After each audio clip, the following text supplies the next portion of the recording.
जय हिंद दोस्तों। तो धोरण 11 हिंदी विषयની સપ્ટેમ્બર 2025ની એકમ કસોટીનું સંપૂર્ણ પેપર સોલ્યુશન આવી ગયું છે। તો આજના વિડીયોમાં આપણે સંપૂર્ણ પેપર સોલ્યુશન જોઈશું, માટે વિડીયો પૂરો જોજો, વિડીયોને લાઇક કરજો, તમારા બધા મિત્રો સાથે શેર કરજો। તો ચાલો શરૂ કરીએ આજનો વિડીયો।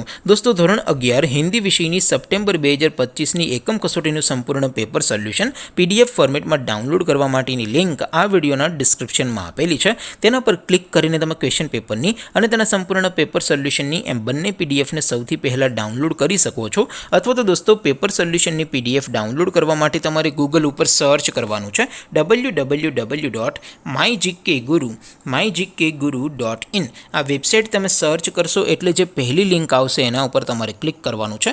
જેવું ક્લિક કરશો એટલે સોલ્યુશન માટેની mygkguru.in આ વેબસાઇટ ઓપન થઈ જશે। વેબસાઇટ ઓપન થયા પછી તમે સ્ક્રોલ કરીને થોડાક નીચે જશો તો ત્યાં તમને એકમ કસોટીના સોલ્યુશન માટેના ધોરણ વાઇઝ લીલા રંગના બોક્સ જોવા મળશે। દોસ્તો અહીંથી તમે કોઈ પણ ધોરણની બધા જ વિષયોની એકમ કસોટીના ક્વેશ્ચન પેપર અને તેના સંપૂર્ણ પેપર સોલ્યુશનની પીડીએફને સૌથી પહેલાં ડાઉનલોડ કરી શકો છો। જેમ કે દોસ્તો અત્યારે હું ધોરણ 11 માટે ધોરણ 11 વાળા બોક્સ ઉપર ક્લિક કરીશ। જેવું ક્લિક કરશો એટલે નવું પેજ ઓપન થશે।